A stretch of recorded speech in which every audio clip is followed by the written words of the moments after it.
আজকে আপনাদেরকে পাখির জগতে যত ধরনের পাখি আছে, পশু পাখি, সব ধরনের পাখির যে দৈনিক মেডিসিনগুলি ব্যবহার করতে হয় এবং কোন সময় কোন কোন মেডিসিনটা ব্যবহার করা লাগে, ব্রিডিং এর সময় কোনটা, ব্রিডিং এর পরে কোনটা এবং বাচ্চা ফোটার সময় কোনটা, আজকে সেই লিস্টটা আপনাদেরকে সম্পূর্ণ দিয়ে দিব। প্রায় 100-র উপরে মেডিসিনের লিস্ট আপনারা আজকের ভিডিওর মাধ্যমে জানতে পারবেন। আজকের ভিডিওটি আপনারা দেখলে আপনাদের খুব গুরুত্বপূর্ণ কাজগুলি সমাধান করতে পারবেন এই ভিডিওটার মাধ্যমে। তাই ভিডিওটা না টানে সম্পূর্ণ দেখলে আপনারা বুঝতে পারবেন। আশা করি যেহেতু এখন অক্টোবর মাস শেষ, নভেম্বর মাসে এসে পড়েছে, আপনাদের যারা শখে টিয়া পাখি পালন করেন সেই পাখিগুলি এখন ডিম বাচ্চা করবে। তাহলে ভিডিওটি আর বাড়াবো না, চলে যাব মূল পর্বতে। আপনাদেরকে জানিয়ে দিব কোন কোন ধরনের মেডিসিন আপনারা ইউজ করতে পারলে সঠিকভাবে আপনাদের পাখিগুলি ভালো থাকবে এবং সুস্থ থাকবে। যেহেতু শীত চলে এসেছে, পাখিকে এই মুহূর্তে সুস্থতা রাখাই হলো সবচেয়ে বড় কাজ। তারপরে আপনারা ব্রিড করাবেন এবং বাচ্চার আশা করবেন। তাহলে চলুন কথা না বাড়িয়ে মূল পর্বতে চলে যাই। আশা করি ভিডিওটি সবার কাছে ভালো লাগবে।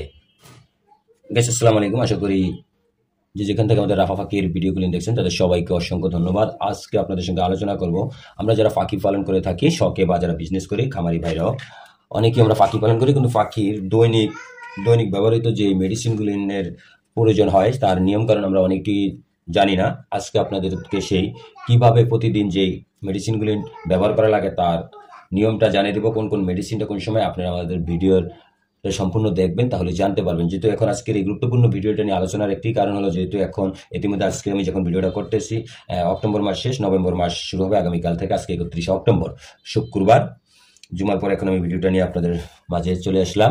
কারণ অনেকেই জানতে চাইছিলেন যে ভাই ব্রিডিং এর সময় কোন মেডিসিনটা করাবো এবং ব্রিডিং এর পরে কোন মেডিসিনটা করাবো, আমাদের পাখিগুলি একটু বসে বসে ঝিমায়, আদার খায় না।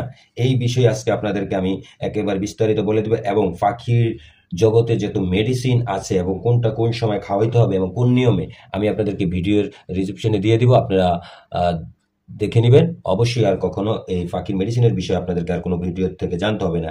একেবারে কোন সময় কোন কোন মেডিসিন এবং কোন কোন সময় কি কি খাবার দিতে হয়। আশা করি আজকের ভিডিওটি যদি আপনাদের কাছে ভালো লাগে, তাহলে আমাদের রাফা পাখির ভিডিওগুলি যদি আপনাদের কাছে ভালো লেগে থাকে তাহলে ভিডিওগুলি শেয়ার করে দেবেন আপনার আশেপাশের বন্ধু বান্ধব এবং আত্মীয় স্বজনেরা দেখার জন্য। তারা হয়তো অনেকে জানতে পারে না যে পাখিরে কোন সময় কি কি করতে হয়, তাই আপনার একটি শেয়ারের মাধ্যমে হয়তো তারা জানতে পারবে এবং আপনারা আপনাদের মতামতটি কমেন্টের মাধ্যমে জানাবেন। যদি আজকের এই ভিডিওটি এবং মেডিসিনগুলি আপনাদের ভালো লেগে থাকে, অবশ্যই আমি একেবারে বিস্তারিত সবগুলি মেডিসিনের নাম পুরো করে একটা করে আপনাদেরকে লেখে এই ভিডিওর ডিসক্রিপশনে দিয়ে দিব। আপনারা সেখান থেকে দেখে নেবেন এবং স্ক্রিনশট দিয়ে রেখে দিবেন বা শেয়ার করে আপনাদের হিস্ট্রিতে রেখে দিবেন, তাহলে অন্য কখনো আর খুঁজতে হবে না, আপনারা অবশ্যই সেখানে পেয়ে যাবেন।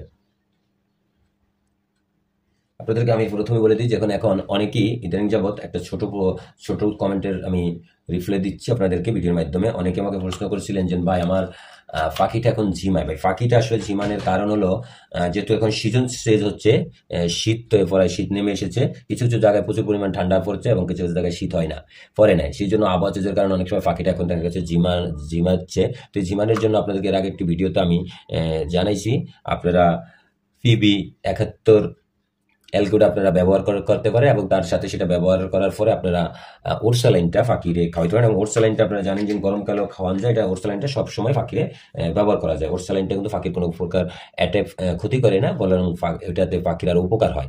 তো আপনারা নিশ্চিন্তায় ওরসালাইনটা ব্যবহার করবেন আশা করি। এবং আপনারা অনেক সময় দেখা গেছে আমরা পানিটা দিয়ে রাখি, আসলে পাখির কিন্তু ঝিমানি কিছু কিছু রোগ আমাদের নিজস্ব পাখির যত্ন নেওয়ার কারণে হয়।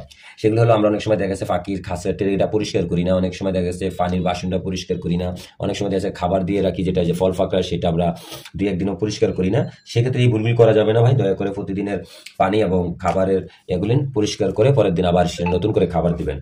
তারপরে এখন থেকে পানি যেহেতু হালকা ঠান্ডা পড়াই শুরু করছে, যারা ঢাকাতে কিন্তু এখনো ঠান্ডাটা পড়ে নেই, ঢাকার বাইরে যারা পাখি পালন করেন তারা অবশ্যই হালকা কুসুম গরম পানি করে আপনার পাখিকে প্রতিদিনের পানিটা দেওয়ার চেষ্টা করবেন, হালকা কুসুম করে, তাহলে আপনার পাখিগুলি এবং ঝিমাবেন। এবং অনেকেই জানতে চাইছে ভাই আমার পাখির তো ফর ঝরে পড়ে যায়। আসলে ভাই অনেকটা সময় সিজনে পাখির একটা বর্ষের সময় পাখির ফর পড়ে যায়, আপনারা হয়তো অবশ্যই দেখছেন এর আগে আমার ভিডিওতে আমার পাখিটারও ফর কিন্তু পড়ে গেছিল।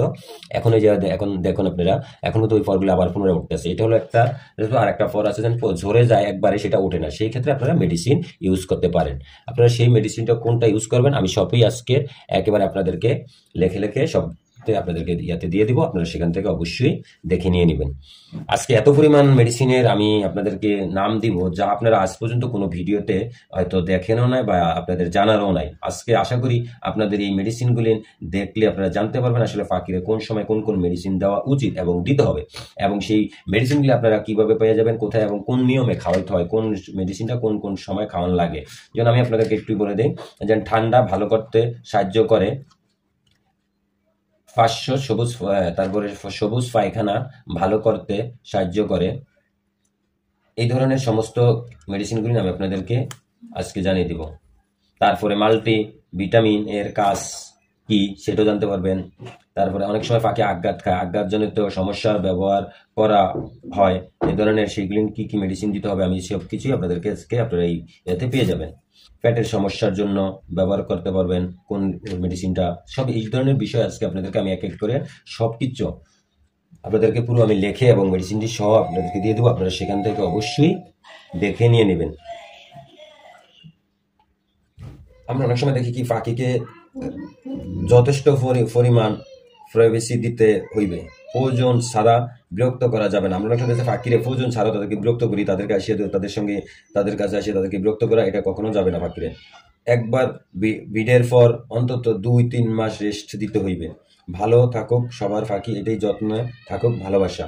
আপনারা এইভাবে ফাঁকিকে যত্ন নিতে হবে। ফাঁকিরা আমরা অনেক সময় দেখে গেছি বিরক্ত করি, খালি ফাঁকির দ্বারে আসি, ফাঁকির এটা করি সেটা করি, আসলে ফাঁকি তখন বিরক্ত হয়ে যায়। সেক্ষেত্রে ফাঁকি কিন্তু অসুস্থতা ফেল করে, এগুলি কিন্তু করা যাবে না। ফাঁকিকে তার রেস্ট দিবেন। সবারই যেমন মানুষের আমাদের একটা রেস্ট আছে, ফাঁকিরও রেস্ট দিতে দেওয়া উচিত। আমরা অনেক সময় দেখা গেছে যারা বিট করে ফাঁকিরে, তারা বিডিং বক্সটি নামাই না, খালি দিয়েই থুয়ে দিই, খালি বারবার চাইতেছি বিট করতে। না ভাই, যে কোনো ফাঁকির ক্ষেত্রে আপনারা ফাঁকির একটু রেস্ট দিবেন। যেমন আমি যে টিয়া ফাঁকিটি নিয়ে এখন ভিডিও করতেছি, এই টিয়া ফাঁকিটি নিয়ে আপনারা রেস্ট দেন বা নাই দেন, তারা বছরে একবারই শুধু ডিম বাচ্চা করে। এই জন্য আপনারা অন্য ধরনেরও যে ধরনের ফাঁকিগুলিন পালন করেন, সবাই ফাঁকির একটু রেস্ট দিবেন, তাহলে আপনার ফাঁকিগুলিন সুস্থ থাকবে।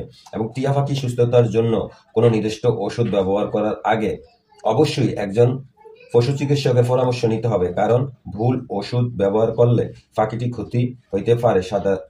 সাধারণত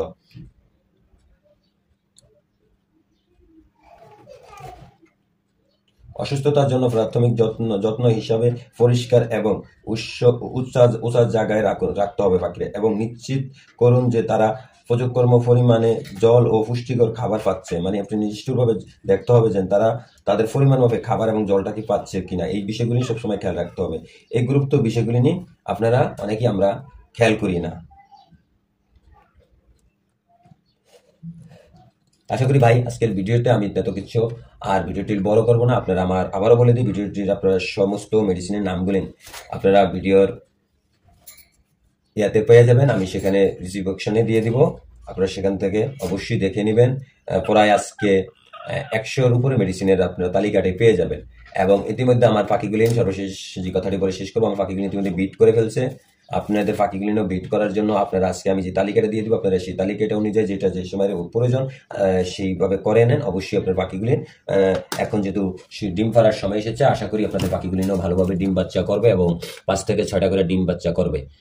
আজকের ভিডিওটা এখানে শেষ করবো। সবাই ভালো থাকবেন, দেখা হবে আবার কোনো নতুন ভিডিওতে। সেই পর্যন্ত আল্লাহ হাফেজ, দেখা হবে আবার পরবর্তী ভিডিওতে।